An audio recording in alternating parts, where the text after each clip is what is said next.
Yo, what's up guys, and welcome back to the channel for yet another vintage Pokemon card purchase. Today we're looking at some cards that I actually bought from my brother.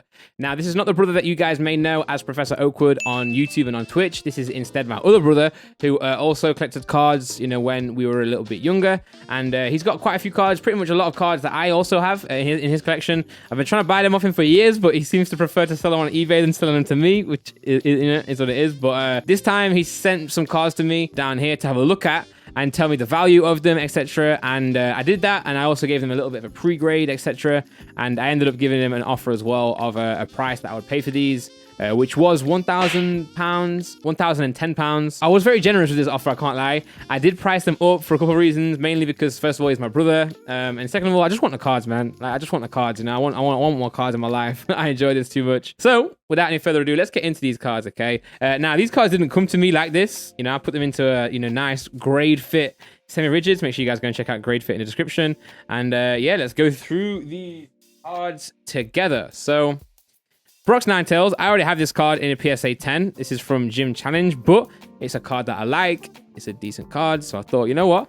I'll take a look at it. So my bro's cards are in good condition, you know, especially they are in better condition than the binder we looked at in the previous video you guys may have seen where I bought an entire binder, but still not, you know, gem mint. I said to him, none of these cards are guaranteed gem mint 10. Some of them maybe, but you know, centering issues and you know, nicks in the corner, whitening issues are very prevalent, and PSA do grade super harsh right now. So as you can see on this card up here, minor whitening, but that's enough to take it down to a PSA 9, I'll tell you immediately. So we got a Brock's Ninetales right here. We have a Dark Blastoise right here. This is a non-first edition card, obviously an unlimited card from Team Rocket. And a lot of cards in this bundle right here that he sent are cards that I actually would like, that I have in, you know, potentially in first edition already, and I don't have in unlimited. So it's a nice way for me to, you know, continue some collections that I actually do need. And a lot of the cards in here are just cards that I just like, so I'll definitely take another one of them, you know, to potentially grade. Here we go, we got the Rocket's Mewtwo as well. I always love this card. The reason I like this card particular is because it's got a big ass attack here, look. So instead they've like shrunk the actual, you know, box of the Pokemon and actual hollow. I don't know why, but I just like that, you know. I just like that. Different, you know. Look, compared to the Blastoise, you got a big Blastoise image, you got a small Mewtwo image. Kind of cool. We got Rocket's Mewtwo, we got a base set Zapdos. Now this card, you guys may know, I'm trying to get a PSA 9 collection of the base set, just something to tick off. This card here is a price where I offered him the price that I could pay for a PSA 9. So that's a perfect example of like being generous with the offer. I could go on eBay right now and purchase one of these, you know, PSA 9 Zapdos for a certain amount of money, but instead my bro's sent me a card to look at. I have it in my hand here, so I'm paying him prices that if they got graded in the grade that I predicted, they would be that, you know, maybe minus a little bit because there's a bit of risk there. But instead of, you know, giving him the raw price this card, which will be a lot less, I gave him the actual, you know, the PSA price, which is obviously a risk on my part, but it is what it is. We've got Clefairy as well from base set. Where's the focus? The focus is right there. We've got a Clefairy from base set right here. We have a Alakazam base set, really nice card here. So I've got another one of these as well from the collection I just showed you, so we can do a big PSA submission with both of these cards, and we can see which grade will get the better. I'm gonna guess that my brother Nathan's will get a better grade than the previous video where I went through Nathan Adams's binder, especially if you're talking about this Mewtwo right here. You know what, should we send this one off still? That'll probably PSA 1, right? Will they even grade it? I don't know. We've got a Venomoth here from Jungle. This card's really like not really that sought after, you know. Jungle and Fossil are weird sets, you know, especially unlimited. Not really that expensive, very widely available, a lot of them around, and just not that sought after. Instead, what is sought after is the no symbol Jungle set, where right here we have no symbol instead of having a Jungle symbol there. They're pretty rare, and that's the set that I would like to go after in the future, although it is pretty expensive, I do believe. Nice conditions though, decent. I think this one had a bit of scratching on it. I'm not entirely sure. I can't remember. I've got a document somewhere of the grades that I gave these cards. Maybe I'll get Laura to put the document at the end of the video just to show you guys in depth what I sent to my bro and the reasons why. I also asked Kalshar to price them up as well, see what he thought, and he priced them much lower than I did. Probably a more accurate price, but like I said already, it's my bro. Happy to pay just to support them and also get the cards, you know, hands on the cards. Sabrina's Gengar, I have this in first edition from Gym Heroes, but this is my bro's unlimited. I'm pretty sure he does have more first edition cards. I'll definitely be interested in getting those off him in the future. But let's see, we've got a Lugia here, Neo Genesis Japanese. Now I paid a lot for this. I think I paid $150 for this card on its own. And Kalshar purchased this for £20 in PSA 9. So again, I just love Lugia, man. You guys know I love this card, my favorite card of all time. I thought, you know what, I'll take this off my bro, you know, and give him extra cards, you know. But it is what it is. The Lugia there. We got a Azumarill. Nothing too crazy with this one. Just another Japanese card. Next up, we got the Charizard CD promo. I do have one of these as well, graded already, I think a PSA 9 of this, or a PSA 10, I'm not entirely sure. I still need to do a video about going through all of my PSA cards. I've got you can't see it, maybe you can see it briefly. Can you see that box there? That's where I keep all my PSA cards now. Okay, so there we go, that's the Charizard. Very nice card though. Iconic. Very, very cool. We have a Skarmory from Neo Genesis as well. We have another Venusaur, so we guys... I've already seen a Venusaur today on stream, but obviously maybe a few days ago on YouTube. Got a Venusaur from Nathan Adams' collection, and we've also got a video from Nathan, my bro's collection as well. So there we go, we got a Venusaur base set, which I think is in actually not too bad condition. The centering's awful. As you can see, tiny border at the top, massive border down below. So that's not going to get too high of a grade. And obviously a big nick in the corner. So obviously that's a bit disappointing with the you know, centering, but it is what it is, you know. Next up, we got a Togetic from Neo as well. Pretty standard.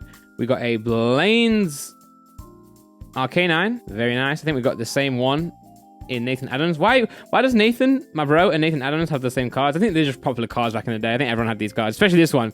This one, when I first went through my old collection and I saw this card, I was like, you know what? Oh, it's pre-release, got a pre-release stamp on it, but everyone has this card, man. Everyone has this. I think I have two of these cards, man. I think I have two of these cards. It's so common, you know. We got speaking of common cards, we got an Ancient Mew. You guys know that if you went to see the Pokemon film, Mewtwo Strikes Back, you actually got given this in the door on the way in, I think. So that's why so many people have this card. It's actually insane. And last but not least, we have a Dark Blastoise and Dark Charizard non-holo from Team Rocket. I just like holos, man. I'm just more inclined to like holos, but I know a lot of people do like non-holos as well. So I thought I'd just pick these up from him as well. So there we go. Hopefully, we will see more cards from my bro in the future once he sends over his binders. But for now, this is what I managed to get my hands on. So spending £1,000 for this, definitely too much of an offer. But like I said, it's my bro at the end of the day. And, you know, it's more cards for me. So it is what it is, guys. It is what it is. Yeah, still good cards. I'll show you while we're here 2 more cards that I picked up recently from Twitter. This person actually offered to send these to me for free, but I still paid him £50 for them because I thought I can't take them for free. I don't accept that. I don't want to use my influence, you know, on Twitter or whatever to just take cards from people. I'm not going to do that. So I will pay you. It's from America as well. This guy paid to ship them from America. He did forget one card though. He was meant to send me a Shining Tyranitar as well, and he forgot to do that, so he's sending that currently now, and I'll send him a little bit more over. We've got 2 Espeons, Espeon being one of my favorite Pokemon, along with Celebi and Lugia. So these are really nice cards. The condition of these aren't great though. You'll see on the back, if I zoom in and hold this closer to the camera real quick, the first one, we can see we have some white in the top corner, and every corner really, and the holo, you can't see it through this case, I don't think, but the holo is pretty scratched, pretty badly scratched. We've got a better looking back over here, minor whitening in the corners, but the holo, it's annoying because like you can see the scratches there. Look, yeah, and I'll hold it like this. It's funny because these 2 cards here like complement each other so well. This one has the scratches on the holo, this one has the bad whitening on the back of the card, you know, and if you swap them over, you probably had the perfect card, PSA 9, PSA 10, but with both of them, you know, not the best. But anyway, yeah, these were some cards that I picked up recently. I love showing you guys cards that I've picked up, and I really want to show you guys more. But yeah, guys, thank you very much for watching this video. I really do appreciate it. As always, leave a like on the video. As always, subscribe with the post notification turned on. Trying to turn this channel around a little bit. I don't know why recently it's just dropped off. I've had to like sensationalize a lot of the titles and the videos.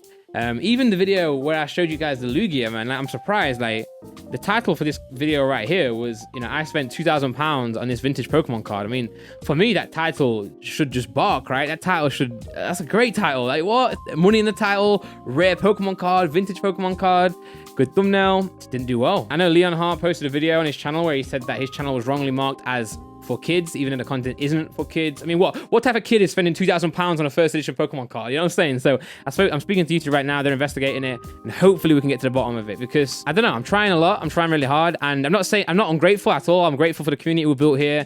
I'm grateful for you guys who come and check the videos out, regardless if you see it in your notifications or if you see it in recommended at all. But you know, I can do better. I can do better with the content. I can do better with the title and the thumbnail. But at the end of the day, I think I'm still making good content, and it doesn't make sense to me that my videos are getting the same amount of views as they were getting the first week when I started this channel.